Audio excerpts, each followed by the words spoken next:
Ką daryti, jeigu nuolat jaučiu alkį metant svorį? Tai reikėtų paanalizuoti tavo mitybos racioną ir dabar iš savo mitybos raciono gauni pakankamai baltymų, skaidulų ir nesukuri per didelio kalorijų deficito ar ne per daug sportuoji.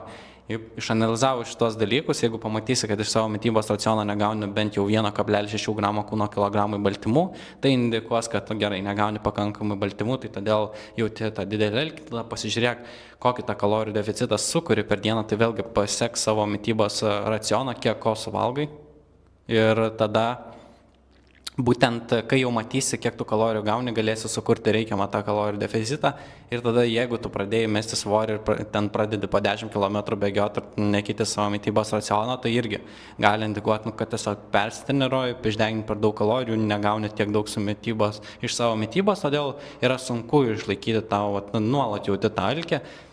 Jeigu tu nori teisingai planuoti savo mitybą, tai persikas.com appsus už tave paskaičiuos, kokį tą kalorijų deficitą turi sukurti pagal savo fizinį aktyvumą ir duos tu mitybos planą, kad nereikėtų sukti galvos, gaus pakankamai tų baltymų ir galėsi džiaugtis rezultatus, nealinant savęs ir nejaučiant didelio alkio.